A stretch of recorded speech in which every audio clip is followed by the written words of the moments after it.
حقیقی واقعات پر مبنی پاکستانی فلم ساز محمد علی نقوی کی جو دستاویزی فلم ہے ہینگنگ بائی اے وائر کی بین الاقوامی سطح پر بہت ہی پذیرائی چل رہی ہے، اس کا سلسلہ جاری ہے اور حال ہی میں اس کا سن ڈانس فلم فیسٹیول میں پریمیئر ہوا ہے اور اسے ورلڈ سینما ڈاکیومنٹری مقابلے کے لیے بھی منتخب کیا گیا ہے۔ یہ دستاویزی فلم شہرت یافتہ کانز فلم فیسٹیول میں بھی شامل ہو چکی ہے اور یہ دستاویزی فلم جو ہے خیبر پختونخوا کے ایک پہاڑی علاقے میں پیش آنے والا ایک جو ہنگامی ریسکیو آپریشن تھا اس پر مبنی ہے، جہاں ایک کیبل کار جو اسکول کے 6 بچوں سمیت 8 افراد کو لے جا رہی تھی، کیبل ٹوٹنے کے باعث زمین سے تقریباً 900 فیٹ کی بلندی پر یہ واقعہ ہوا تھا، جو پھر 900 فیٹ کی بلندی پر وہ کیبل کار لٹکنا شروع ہو گئی تھی۔ اس میں وہ بچے موجود تھے اور اس خطرناک صورتحال کے بعد پاک فوج اور دیگر اداروں کی مدد سے کئی گھنٹوں کی جدوجہد کے بعد متاثرہ افراد کو بحفاظت نکال لیا گیا تھا۔ اس دستاویزی فلم پر بات کرتے ہیں، محمد علی نقوی صاحب ہمارے ساتھ موجود ہیں۔ Good morning, thank you very much Muhammad Ali Naqvi Sahab, آپ کا بہت بہت شکریہ۔ آپ لاس اینجلس میں موجود ہیں، آپ کے لیے تو رات ہوگی اس وقت وہاں پر۔ جی بہت شکریہ، آپ نے مجھے اپنے شو پہ بلایا۔ جی میں ابھی لاس اینجلس میں ہوں، آپ سے 12 گھنٹے پیچھے ہوں۔ رائٹ، چلیں ایک دن پہلے ہم آپ سے بات کر رہے ہیں۔ علی صاحب، پہلے تو ہم مبارکباد دیں گے آپ کو، اتنی زبردست قسم کی یہ جو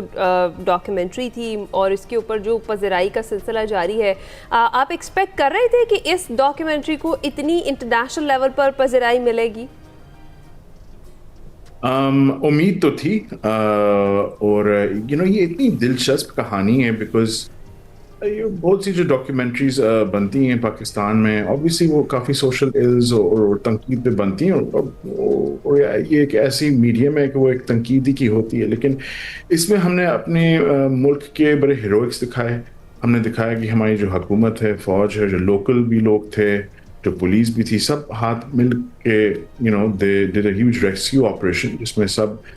جو افراد تھے اور سب بچے تھے وہ سیو۔ تو میں نے سوچا کہ ہم ایک ایکشن تھرلر ہیروئکس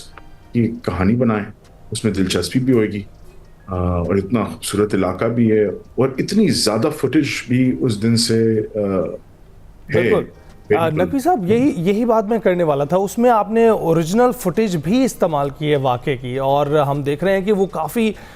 شفاف دکھائی دے رہی ہے، بہت اچھے سے کیمرے سے وہ پکچرائز ہوئی ہے اس دوران بھی، جو ان کی کیفیت تھی بچوں کی جو اندر بیٹھے ہوئے تھے۔ اور ویسے تو یہ لوکل لوگوں کے لیے بہت ہی عموماً ٹریول تھا، لیکن اس وقت کی صورتحال بہت ڈینجرس تھی اور بڑے اچھے طریقے سے اس کو فلمایا گیا ہے۔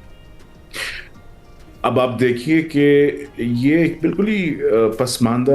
غریب علاقہ ہے، یہاں پہ پراپر روڈز نہیں ہیں، انفراسٹرکچر نہیں ہے، لوگوں کو نا یہ کیبل کارز مجبوری استعمال کرنا ہوتا ہے۔ لیکن اب ایک ایسا دور آ گیا ہے، سوشل میڈیا کا دور آ گیا ہے، ہر بندے کے پاس ایک اسمارٹ فون ہے، تو ان کو معلوم تھا کہ دیکھیں اگر ہمیں کوئی وہ کہتے ہیں اٹینشن چاہیے کہ کوئی ہمارے اوپر کوئی توجہ دے اور ہمیں کوئی سیو کرے، ہم فوراً جلد سے جلد جو ہمارے ساتھ یہ ابھی ہو رہا ہے اس کو ریکارڈ کریں اور سوشل میڈیا پہ ڈالیں، تو لوگوں کو اور اتھارٹیز کو جلد سے جلد اطلاع ملے۔ اور نے یہی کیا۔ انفیکٹ وہاں کا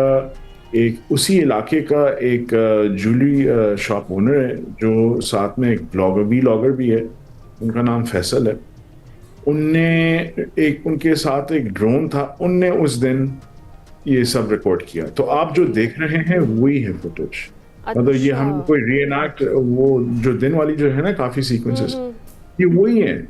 وہی ایکچوئل فوٹیج ہے۔ اور ہمیں جو زیادہ تر جو فوٹیج ملا ہے یہ کمیونٹی سے، اور جو شہری جو گاؤں کے رہنے والے ہیں، جو بچے کیبل کار میں ہیں، ان نے جو اپنے آپ کو ریکارڈ کیا ہے وہ سب ہے، اور ہم نے اس کو ایک ایسے پیس ٹوگیدر کیا جیسے ایک ایکشن تھرلر فلم ہو۔ رائٹ، اچھا محمد علی صاحب، ہم سب کو یہ واقعہ بڑے اچھے طریقے سے یاد ہے جب یہ ہوا، اور اس وقت سب بس دعا کر رہے تھے، ہم اس کو لائیو کور کر رہے تھے۔ آپ کی اس سے کیا میموریز وابستہ تھیں جنہوں نے آپ کو فورس کیا کہ آپ اس کے اوپر ڈاکیومنٹری بنائیں؟ اور پھر ڈیفینیٹلی آپ نے یہ ایریا بھی وزٹ کیا ہوگا، جن سے آپ نے یہ فوٹیج لی ہے ان سے بھی آپ کی ملاقات ہوئی ہوگی، کیسا ایکسپیرینس رہا؟ دیکھیں، یہ میری کوئی 7ویں فلم ہے، میں نے تو ماشاء اللہ سے کچھ 20 سالوں سے یہ کر رہا ہوں فلم، اس سے پہلے میں نے نیٹ فلکس کی بھی سیریز کی تھی۔ یہ ہر پاکستانی اس دن مجھے یاد ہے گلوڈ تھا ٹیلی ویژن، بس ہر کوئی گھنٹے کچھ نہ کچھ ہو رہا تھا، کوئی اپڈیٹ آ رہا تھا، ہیلی کاپٹر پہنچ رہی ہے، ایک بندہ سیو ہوا، پھر ایک دوسرا لڑکا سیو ہوا، اور پھر یہ پورا آپریشن جاری تھا پوری رات تک، آپ کو یاد ہوگا یہ. اینڈ مطلب ہم نے سب ایک کلیکٹیو سانس سائے کی ریلیف کی رات میں جب سب سیف ہو. ہیپی اینڈنگ ہو گئی، جبکہ اتنا کوئی امید نہیں تھی بگننگ میں، اگر آپ کو یاد ہو. بالکل ایسے. تو میں نے کہا یار یہ تو ایک اتنی ہیروئک سٹوری ہے اور ہیپی اینڈنگ بھی ہے، اور ہمارے لوگوں کی ایک تو ریسورسفلنس بھی دکھاتی ہے، اور ہماری کمیونٹی کی کہ جب ہم سب ساتھ ہاتھ مل کر کچھ کام کرتے ہیں نا تو کافی چیزیں، جیسے کہتے ہیں نا انگلش میں کہاوت ہے when we work together we can move mountains. تو یہ ضرور میں نے کہا کہ یہ تو ایبسلیوٹلی اس کو ایک کہانی بننا چاہیے. تو جیسے یہ ہوا کوئی 2 ہفتے بعد میں اور ہماری کرو وہاں پہنچ گئے تھے، اور وہاں کے جو سب فیملی ممبرس تھے اور سب جو ولیجرز تھے ان کو پتا تھا کہ میڈیا کی کتنی طاقت ہے، بیکاز میڈیا کی وجہ سے وہ کہہ رہے تھے کہ اگر ہو سکے ابھی ہماری میڈیا پہ نہیں ہوتی کہانی، پتہ نہیں کتنا ہمیں اتنی جلدی کوئی اٹینشن ملتا، اور پتہ نہیں ہم بچتے بھی یا نہیں. تو ہم چاہ رہے ہیں کہ ہمارے یہاں ابھی بھی پراپر روڈز نہیں ہیں، انفراسٹرکچر نہیں ہے، تو ہم بھی چاہیں کہ ہمارے گاؤں میں بھی کوئی تبدیلی آئے. تو اگر ایک مووی کے، کیونکہ نیوز تو آتی ہے اور پھر چلی جاتی ہے، اور ان کے ساتھ بھی نیوز آئی چلی گئی، لیکن کچھ خاص کچھ تبدیلی. انڈینائبلی نقوی صاحب، جو آپ کی ڈاکیومنٹری ہے اس نے اس کو ایک براڈر پرسپیکٹو دیا ہے، نہ صرف نیشنل سطح پر ان چیزوں کی ضرورت کو محسوس کیا گیا ہے بلکہ انٹرنیشنل سطح پر بھی اب اس چیز کی ایکنالجمنٹ ہے کہ لوگ کتنے مشکل حالات میں یہاں پر رہتے ہیں، اور اپنی مدد آپ کے تحت بھی یہاں پر بہت سارے لوگ ہیرو کہلانے کے مستحق ہیں. آپ کا بہت بہت شکریہ، آپ نے اپنی ڈاکیومنٹری کے حوالے سے، اپنی جرنی کے حوالے سے ہم سے ڈیٹیلز شیئر کی. بریک کے بعد حاضر ہوں گے.